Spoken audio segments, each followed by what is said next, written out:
Spain just drew 0-0 with Cape Verde. Let that sit for a second. Spain. The team every analyst, every bookmaker, every expert on the planet picked as the #1 favorite to win this entire tournament. The team with Lamine Yamal, Rodri, Pedri. The team that won the last European Championship without losing a single game.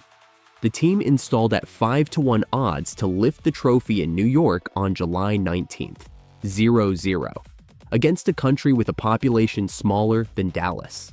And here's the thing, this wasn't an accident. This wasn't bad luck. This wasn't one of those freak results you write off and move on from. This was the World Cup doing exactly what the World Cup always does to the team everyone expects to win it. Because here is the dirty secret that nobody tells you before the tournament starts. Being the favorite at a World Cup isn't an advantage. It might be the single most dangerous position in all of sports. And the data going back decades doesn't just suggest that, it proves it. By the end of this video, you're going to understand why the team every expert is picking to win this tournament is statistically in the worst position of anyone here, and why that's been true for almost 30 years, and is more true in 2026 than it has ever been before. Here's where the myth starts. Every 4 years, before the tournament kicks off, the same conversation happens in every sports bar, every studio, every office, where anyone pays attention to this game. Which team is the best? Who has the deepest squad? Who has the best player? And whoever wins that conversation gets handed a label. The favorite. It sounds like a good thing. It sounds like an advantage. You're the best team in the world. Everyone knows it. You walk into the tournament with the most talent, the most experience, the most proven manager. What could possibly go wrong? Everything. Statistically, almost everything. Go back to 1998. Before that tournament, Brazil was the favorite. They had Ronaldo, the original Ronaldo, not Cristiano, fresh off winning the Ballon d'Or, arguably the best player on the planet. They were the defending champions. The entire planet expected them to win. France knocked them out in the final, and France entered that tournament ranked 18th in the world. 18th. To put that in American terms, that's like the 14th seed winning March Madness. Not just making a run, winning it all. 2002. Again, France was the defending champion, installed as heavy favorites before a ball was kicked. They went out in the group stage without scoring a single goal. A team with Zidane, Henry, and Vieira, one of the most talented squads in French history, couldn't score once in 3 games and went home before the knockout rounds even started. 2003, Brazil again, another golden generation. Ronaldo, Ronaldinho, Kaká, Adriano, Robinho. On paper, one of the most talented squads ever assembled. France knocked them out in the quarterfinals, not in a close match. Brazil never looked like the team everyone said they were. 2004, Spain entered as the reigning European champions and were the bookmakers' favorite. They actually won, but they lost their opening game to Switzerland. A team that good, losing to Switzerland in the group stage before recovering to lift the trophy. 2005, Brazil at home. The host nation, the 5-time champion, playing a World Cup on their own soil in front of their own people. The entire country had been building toward that moment for years. Germany beat them 7-1 in the semifinal, in their own stadium. That result didn't just end a tournament, it left a scar on an entire nation that still hasn't healed. 2006, Germany entered as the defending champions, ranked #1 in the world, installed as one of the clear favorites. They went out in the group stage. South Korea beat them. South Korea, who didn't make it out of their own group. 2007, Brazil again. The most expensive squad at the tournament, the highest paid players. Opta's pre-tournament model, giving them the best chance of anyone. Croatia knocked them out on penalties in the quarterfinals. Argentina won it, but nobody had them as the favorite before it started. They lost their opening game to Saudi Arabia, one of the biggest upsets in the history of the sport. Look at that list.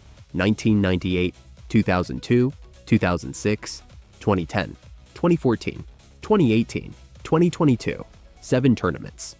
In every single one, the team the world expected to win either went out early, got embarrassed, or both. The only exception is Spain in 2010, and even they lost their first game. Being the favorite at a World Cup has been for almost 30 years, a curse more than a crown. Now here's the part nobody talks about. The reason this keeps happening isn't bad luck, it's math, and it's psychology. And in 2026, both of those things just got significantly worse for whoever carries the favorites label. Start with the math. A World Cup isn't a league.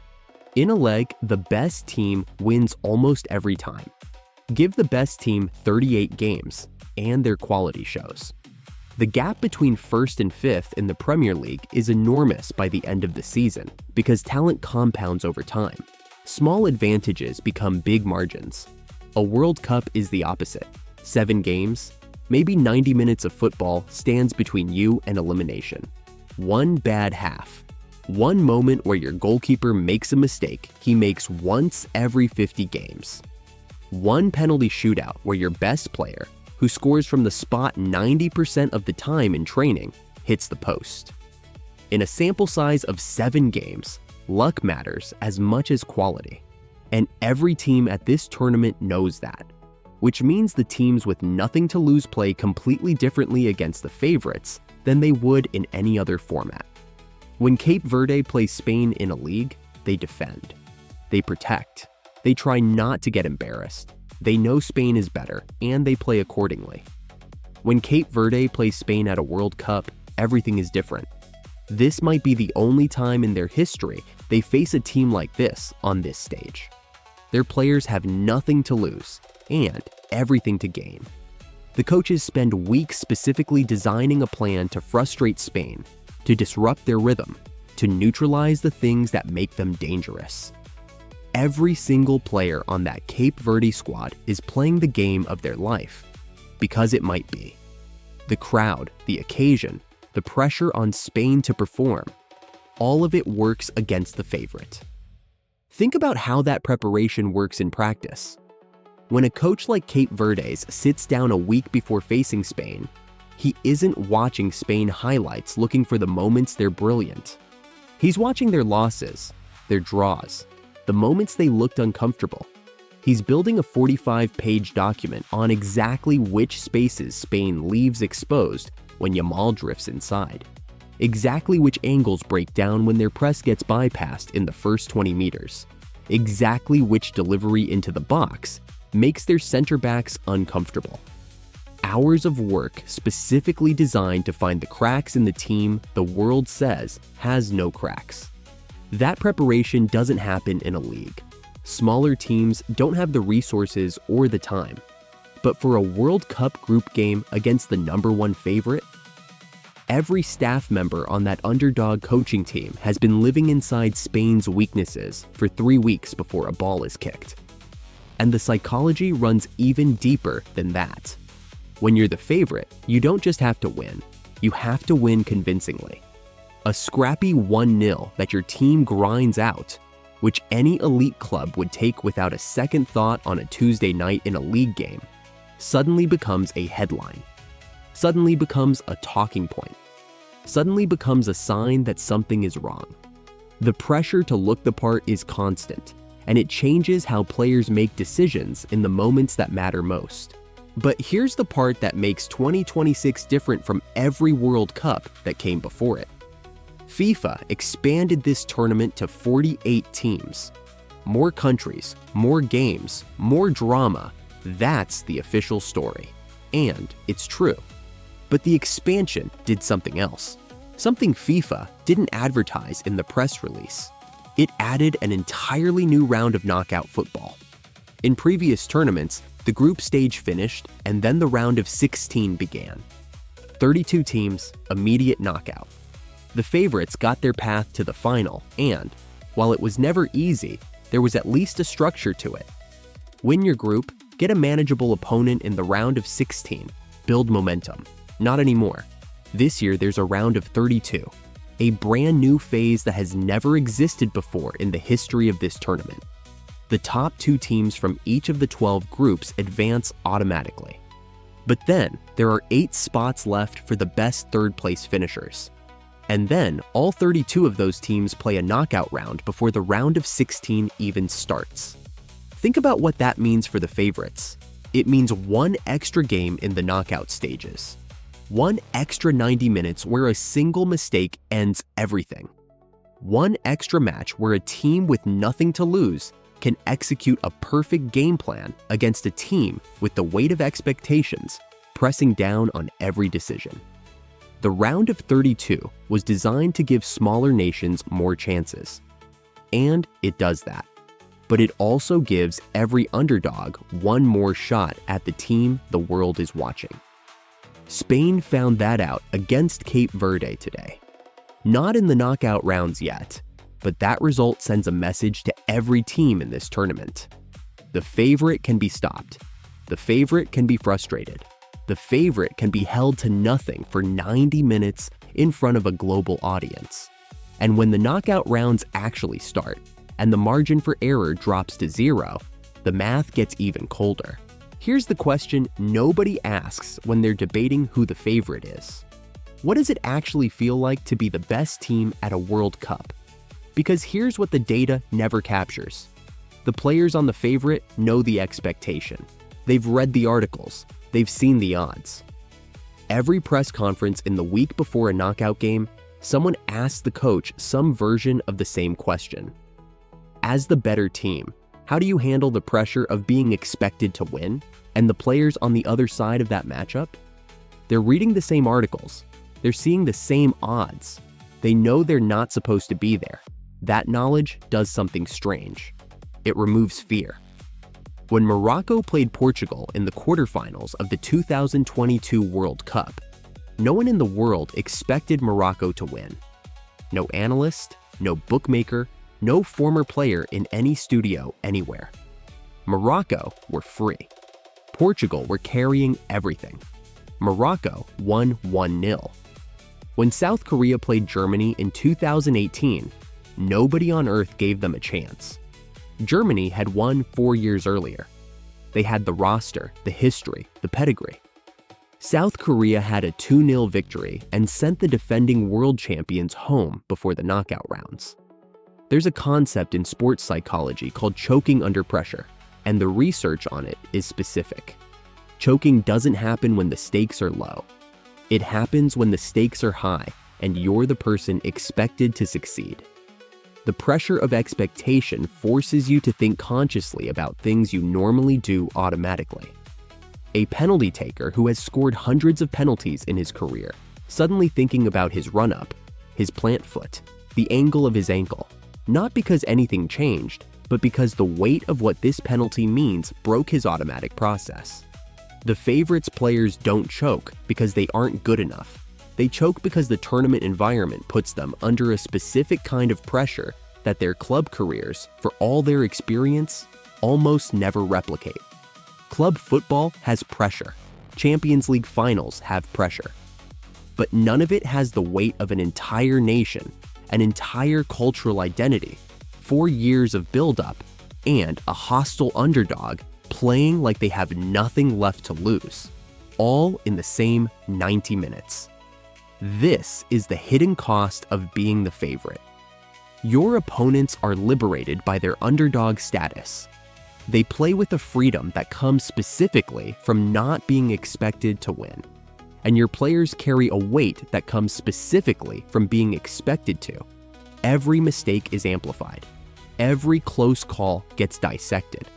The moment the scoreline is level or the other team takes the lead, the entire world treats it as a crisis.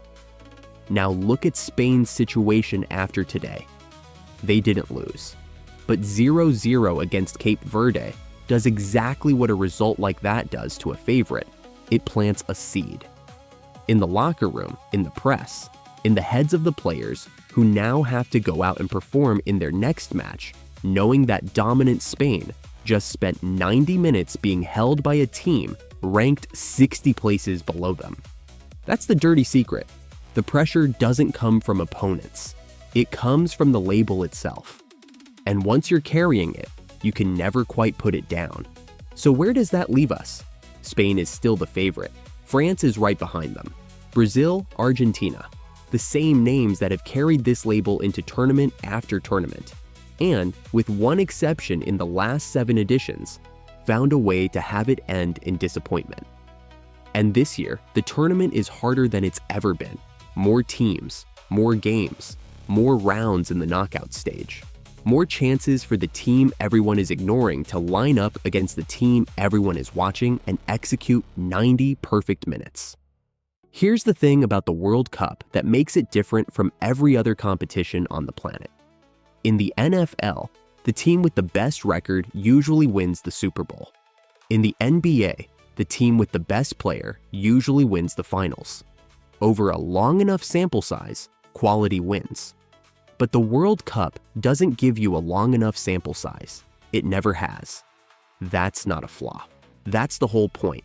It's the reason a billion people watch. It's the reason the draw matters. It's the reason 0-0 against Cape Verde is a headline and not a footnote. Because in this tournament, on any given day, in any given 90 minutes, the math that usually separates the best from the rest stops working. And the teams that tend to win this tournament aren't usually the ones carrying the favorites label at the start. They're the ones flying slightly under the radar. The ones whose group stage results didn't generate the right kind of headlines. The ones other coaches aren't spending 3 weeks preparing specifically to stop. Argentina, in 2022, almost went out in the group stage. France in 1998 were ranked 18th. Italy in 2006 were embroiled in a domestic match-fixing scandal and arrived as an afterthought. The winners of this tournament almost never look like winners in June. Spain will be fine. Probably. They have the squad, the system, the history. Yamal at 18 years old is already one of the most dangerous players in this tournament. They could win it all and make every analyst who picked them look like a genius. Or they could go out in the round of 32 to a team nobody remembers. Just like Brazil did in 2006. Just like Germany did in 2018. Just like defending champions France did in 2002, when they left a World Cup without scoring a single goal. The favorite always goes into the tournament, carrying everything the world has placed on them. History says that weight is heavier than it looks. And in 2026, FIFA just added one more round to carry it through. Subscribe if you want coverage that follows what's actually happening at this tournament, not just the results, but the story underneath them. Drop a comment. Which team do you think gets eliminated first from the ones everyone expects to win? See you for the next one.